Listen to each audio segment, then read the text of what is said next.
All right, let's get into this.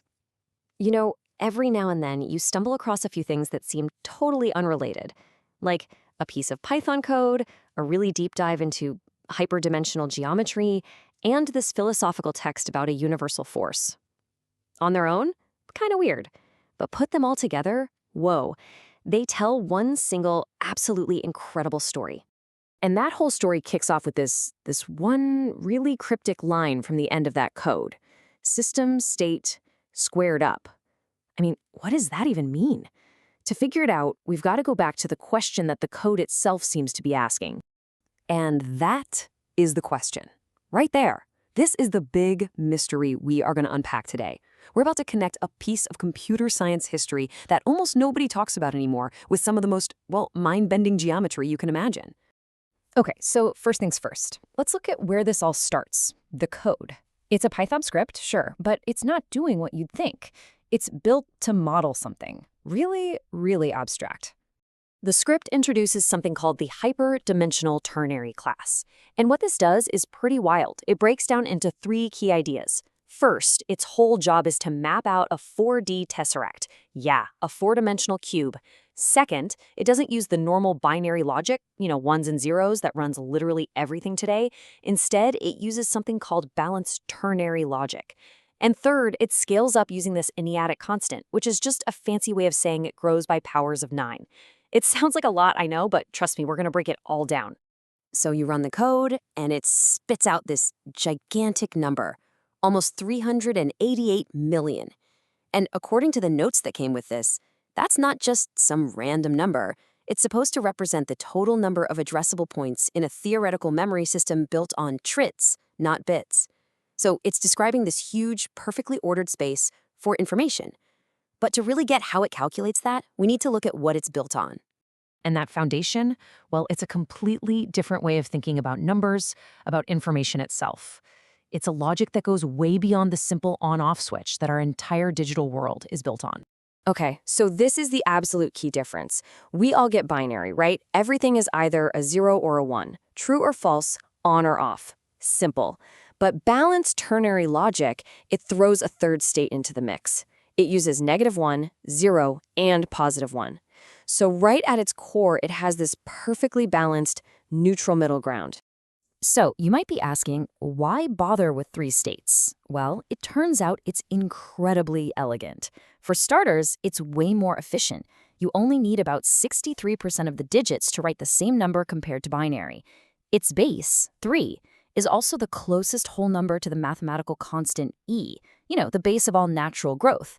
And get this, because it has -1 built right in, it handles negative numbers effortlessly, no special tricks needed. This also means it can naturally represent ideas like true, false, and, this is the big one, unknown or neither.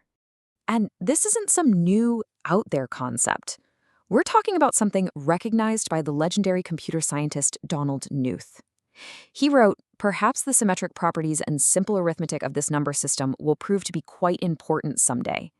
He saw how powerful this was decades ago. In fact, it was actually used in a real computer, the Soviet Saturn, way back in 1958.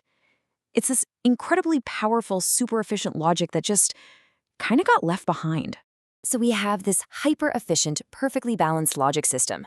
And the code uses this amazing tool for a very specific job, to map a geometric shape that is, and I mean this literally, impossible for our three-dimensional brains to truly see. What you're looking at here, this is a tesseract, a hypercube. But what we're actually seeing is just its shadow projected into our world. Think about it like this. A 3D object, like a cube, casts a 2D shadow on the wall, right?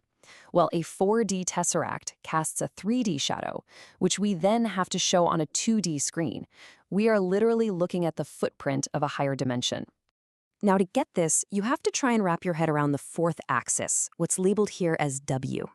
So in our world, you have length, width, and height, X, Y, and Z, all at perfect 90-degree angles to each other. The W-axis has to be at a 90-degree angle to all three of them at the same time. It's a direction we can't point to. It conceptually points inward and outward from our entire 3D space all at once. And this is where that fourth dimension starts to play tricks on our eyes. That little cube in the center, It looks smaller, doesn't it? Well, it's not. It is the exact same size as the outer cube. It's just farther away. But it's farther away from us along that invisible W axis. It's an illusion of perspective, but in a direction our brains just aren't built to see. Okay, but this is where it gets absolutely wild. If a tesseract were to rotate through that fourth dimension, it would literally turn itself inside out. The inner cube would expand and become the outer cube, and the outer one would fold in to become the center. And it would do all of this without breaking, bending, or tearing. A perfect, seamless inversion. It's a perfectly ordered object performing a perfectly ordered transformation. Okay, so let's just pause for a second. We have an incredibly efficient logic system, and it's being used to map a perfectly ordered geometric object. But the source material suggests there's something much deeper going on here. This isn't just about cool math. It's about a fundamental force of the universe. And that principle is called syntropy. Now, we've all heard of entropy, right? The tendency for everything to fall apart, to get more chaotic and disordered over time. Well, syntropy is its exact opposite. It's mirror image. It's the universe's tendency to build things up, to become more ordered, more complex, more harmonious. This seesaw visualizes it perfectly. Think of entropy and syntropy in this constant dance. As one goes up, the other has to go down. While entropy is busy breaking things down, syntropy is building them back up. And the properties of syntropy, well, they're all around us. We're talking about energy concentration, increasing complexity, the formation of intricate structures, an overall move towards order. This is basically the description of life itself. It's the force that takes random chaos, concentrates energy, and shapes it into something complex and ordered. It's the universe building, not just decaying. All right, this is it.